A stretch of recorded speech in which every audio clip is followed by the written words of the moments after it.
No matter how fast you run, no matter how far you go, the beast will follow. Man cannot escape his fate. Hercules. Your name is a rallying cry. If there's one legend, Simon, that is completely played out in TV and movies and just general media, it's got to be Robin Hood.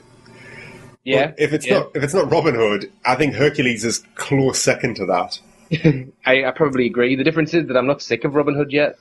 See, I kind of was, and I really wasn't looking forward to the Ridley Scott Russell Crowe version, but I actually quite liked that movie when I actually I liked it as well.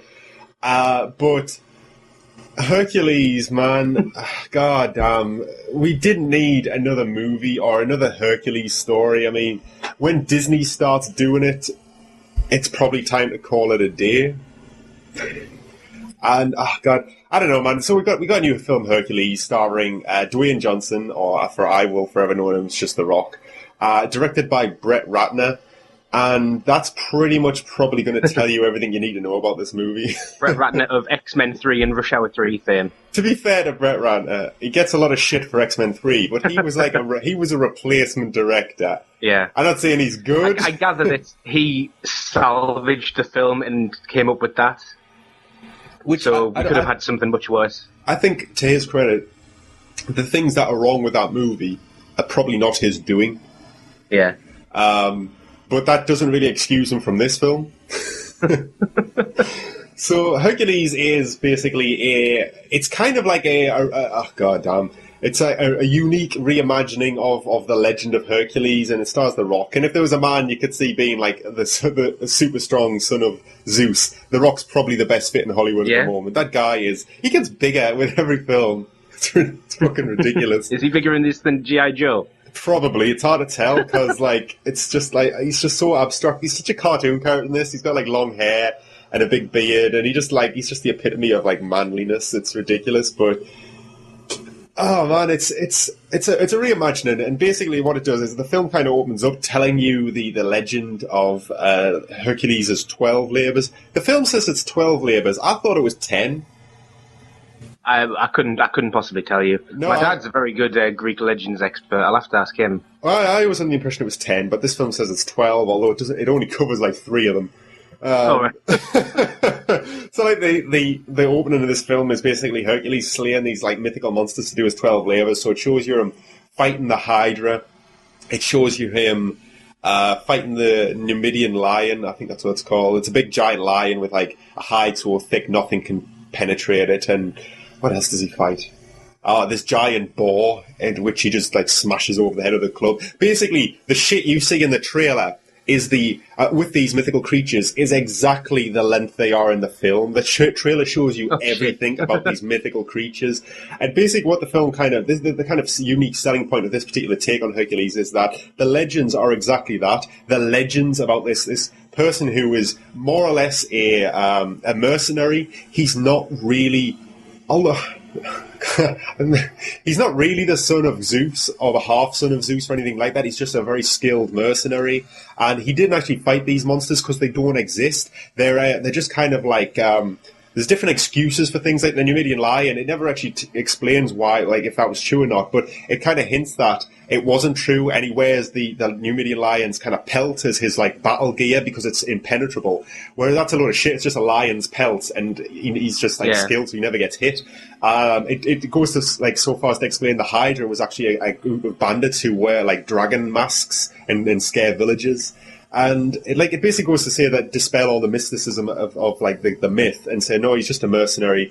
And the general storyline is he's a mercenary of great fame, and he gets hired by a king. God damn, I only saw this like 24 hours ago, and I'm already starting to forget fucking details. It's one of the Greek kingdoms, which was ruled by Lord Cote or Coitus or what? I don't know. I can't even remember, but it's played by John Hurt. All right, nice. John Hurt looking old as fuck, man.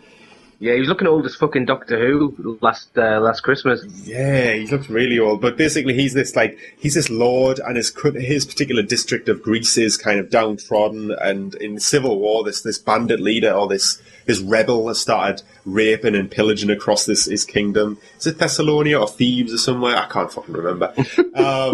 So he hires Hercules because he's a great warrior, and of course Hercules, all these kind of PG-13 things follow the same fucking beats, and this does not skip a fucking step.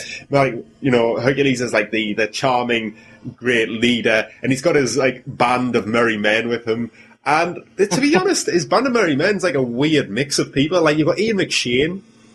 Nice. Who I like Ian McShane. He's always good value. But he's like the kind of, I suppose, as far as you can go, he's like the wizard of the group. He's a bit like, he's into mysticism. He's a bit like a monk or something. He's into mysticism, but he also fights with like this kind of staff thing.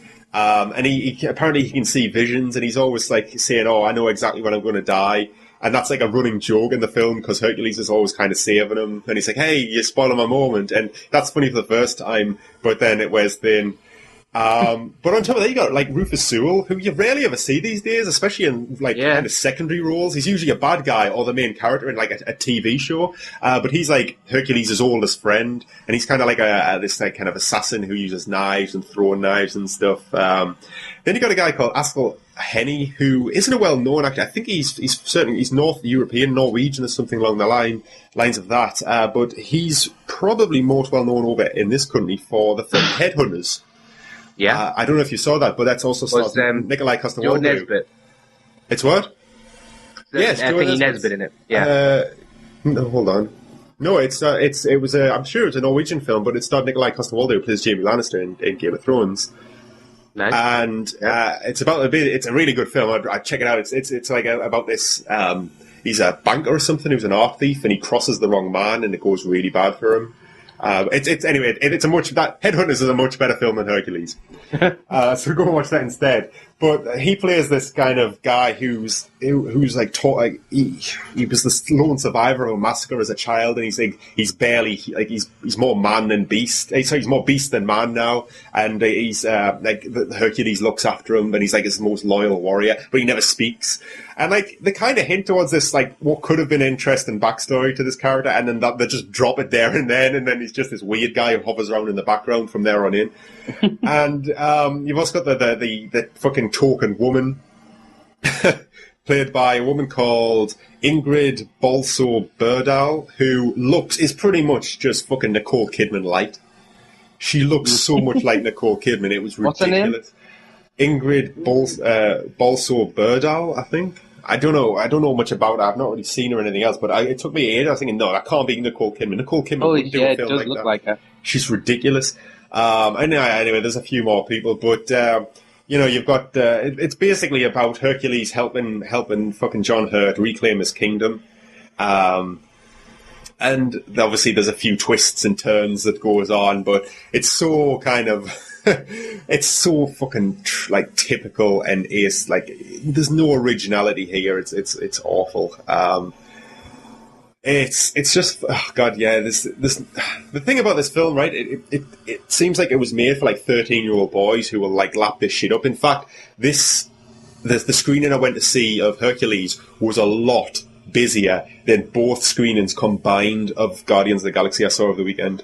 That's really depressing. I know, it's very fucking depressing. But it's a strange one because we live in a world now where if you want to do like a kind of fun, like child-friendly, or at least a younger teenager-friendly action film, you've got to kind of go big with it and kind of funny with it and have fun. You got to make it exciting and fun. Or you can go like the 300 route and make it stylish and violent and give it a bit more atmosphere. This kind of sits in the middle of both of those targets. It's neither particularly fun above the occasional chuckle because of a one-liner that was okay. And it's certainly not violent. In fact, that's one of the things that it suffers from. It's got some like pretty large-scale fights, and people are getting murdered left, right, and centre in these battle scenes. But there's no blood, and there's no sense of like chaos in this huge melee, and it's all very kind of Power Rangers. There's no sense of urgency or danger. Like nobody ever feels like they're in danger. And it's all, but at the same time, it goes like, it tries to go slightly cartoon. I mean, you got like Hercules. He's not meant, I mean, it's obviously The Rock. He's a big fucking guy. He's obviously very strong, but he's not super strong because in the end of the day, this plays with the fact that he's not actually a legend as such. But they still got him like picking guys up and throwing them like fucking 30 meters away with one arm and like crashing into 5 of the mates when they land. And he's playing bowling with fucking live men and stuff. And it's just really bizarre. It straddles this strange mix of kind of, it's halfway to being this fun kind of child-friendly action film, and then it's halfway to being 300 without the blood. It's not as good as either of them at the same time.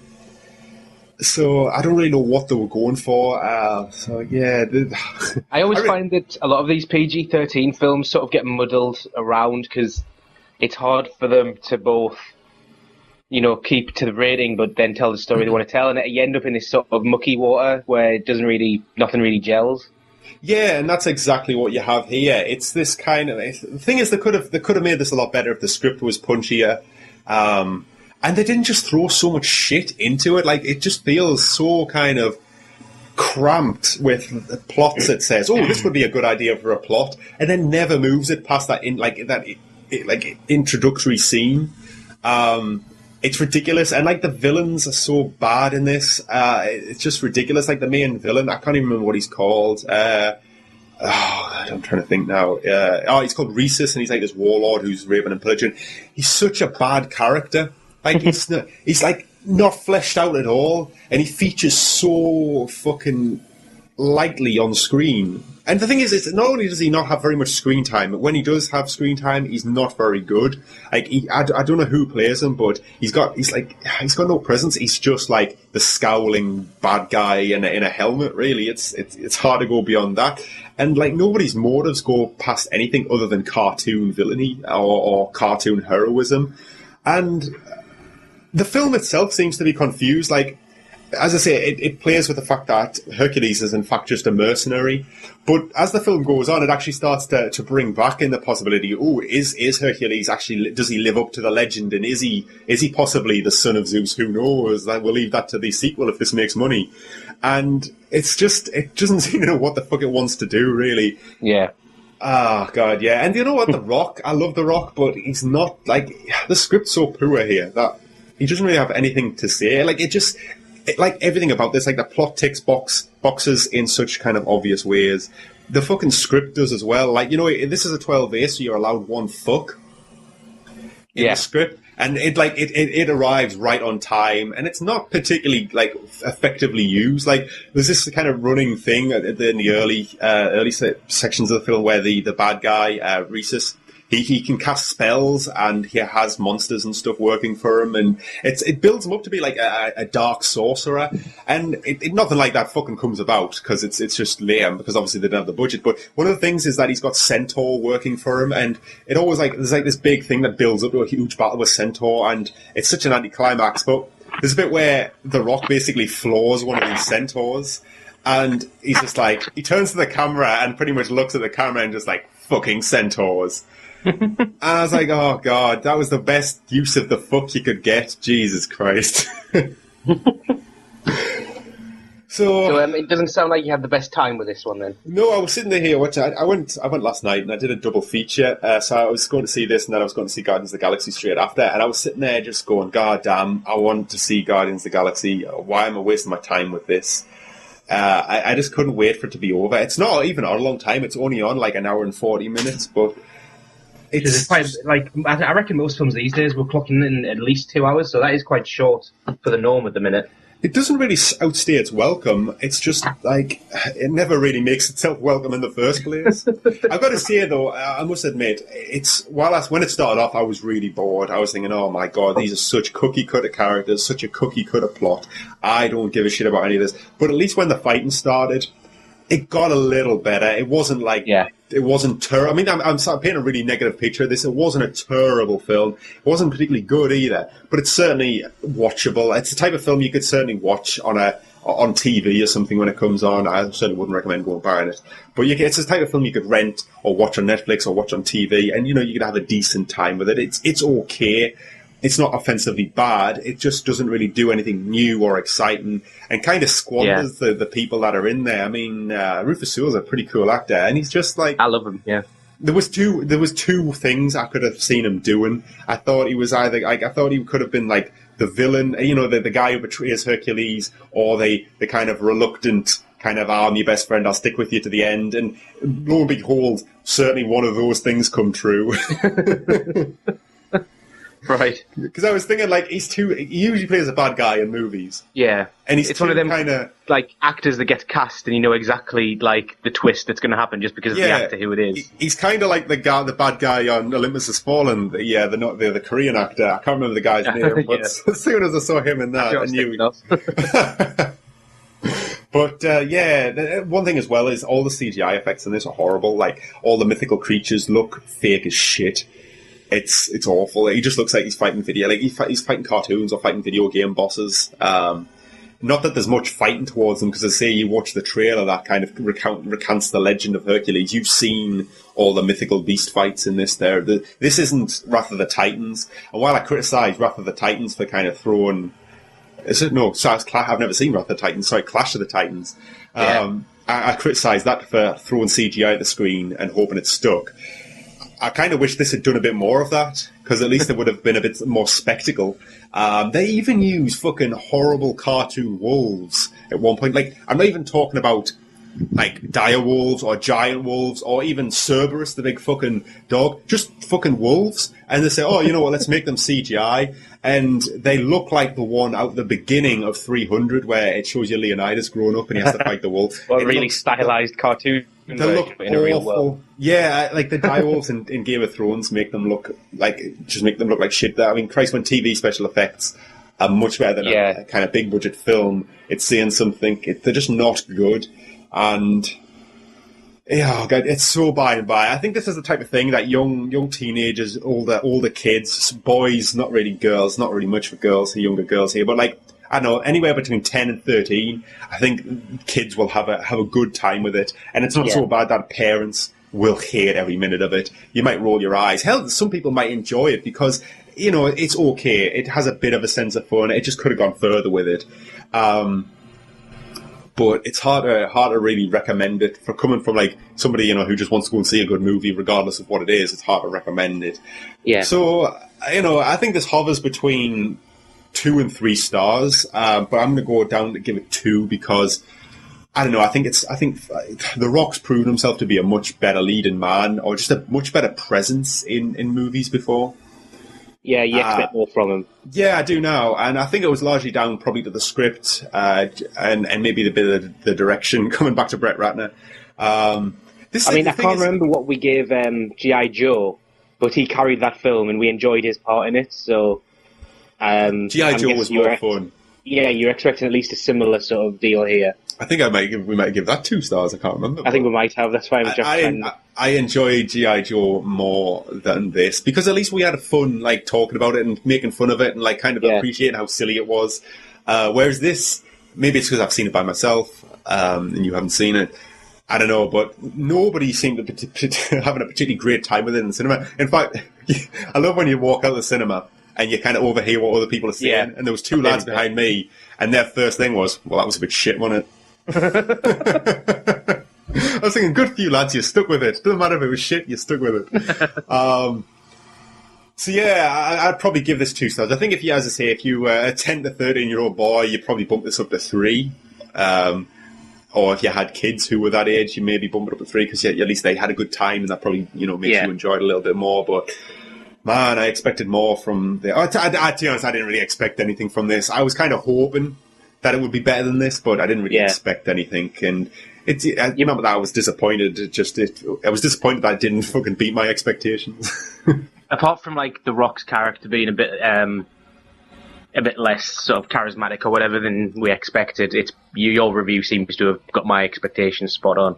I can remember when we went to see that secret preview and we were all worried that it was going to be Hercules. We were actually. It was justified. Yeah, if we'd got Hercules, I would have been like, well, fuck, I'm not going to the next secret preview. Yeah. Yeah, it's okay. Another guy who plays in it, just to kind of bolster who's in this fucking cast, a guy called Peter Mullen, who is a well-known Scottish actor. If you look his name up, you'll know who he is. Yeah, I recognise his name. Yeah, you'll know who he is. He's in tons of shit. But like, oh god, yeah, it's just kind of silly stuff. It feels like this could have been a TV show, like a Saturday evening TV show broken into parts. It might have benefited from actually, because there's a lot of shit thrown in and completely undercooked. But at the same time, nothing's left for a sequel, so it doesn't really sequel bait. Mm-hmm. I could well see if this did well. I'm not sure if it is doing well. Actually, it might be, but I can well see if it does well. Yeah, there's room to do another adventure of Hercules, but it certainly doesn't leave anything left off. You know, everything that's mentioned is resolved. It's just, which is part of the problem, because it's so jam packed full of random shit that it feels like you possibly could have left something to be developed further in a sequel, but it doesn't seem interested in doing that at all. Interested in the box office, it has currently made 52 million US domestic and 56 million overseas. Oh, really? So it's not spectacular. It's pretty much it's those results are about as bland as it sounds like the film is. Yeah. It hasn't flopped, but it's not doing very well. I mean, this is kind of the level that I was enjoying it. I was sitting there watching it, going, you know what? I would rather be watching the Kevin Sorbo TV show. Yeah, well, I saw a really cool poster of it where someone had photoshopped Kevin Sorbo looking at the Rock like, who's this guy? Honestly, I was thinking, you know what? Why don't we bring that back? I liked it. It had the sense of fun that you say is missing. Yeah, you know, I love that show when I was a kid, because I think I was probably like 10, 13 when it was on. And it was I don't know if it still is, but it was on the UK Netflix for a while. It might still be there, and I started watching it again, and I actually got through a couple of seasons. And it's a lot of fun. I really like that show, and I kind of wish this was a bit more like it. So yeah, Kevin Sorbo is still the best Hercules, which, you know, in 2014 you would have think we would have had somebody better than that. Yeah. Well, what was the last film we watched? Yeah, 2 stars for this. But speaking of Kevin Sorbo, was the last film we saw him in Bitch Slapped? I haven't still yet to see Bitch Slapped. Was it not you? It wasn't you, was it? No, it wasn't me. Oh, shit. Yeah, it was, god damn. Yeah, I think that was God. Yeah, we need to bring back Hercules for his career, if nothing else. Like, the last film I saw him in... Oh, this might take a while to go down his list. At least he's getting work. Holy shit, have you seen how many films he's got in development? I'm happy that he's actually getting work, to be perfectly honest. God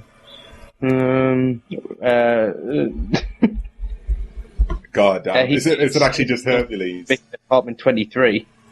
You've seen what? Don't Touch the Bitch in Apartment 23. Oh, that classic. Aye. Oh, God. Did you know that he voices Hercules in God of War 3? I didn't. I can't even remember Hercules in God of War 3. That's amazing. That is actually quite good. He's in 6 and I haven't seen him in anything, so... I don't think he's in anything that's worth...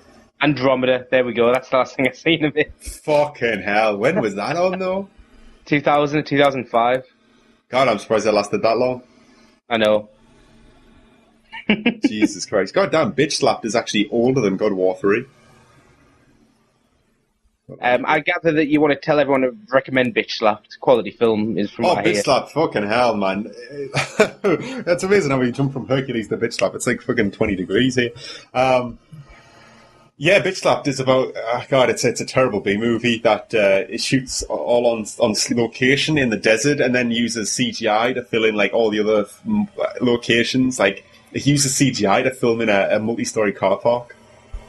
And honestly, it's hard to describe. It's ridiculous, and it's very much a B-movie exploitation film.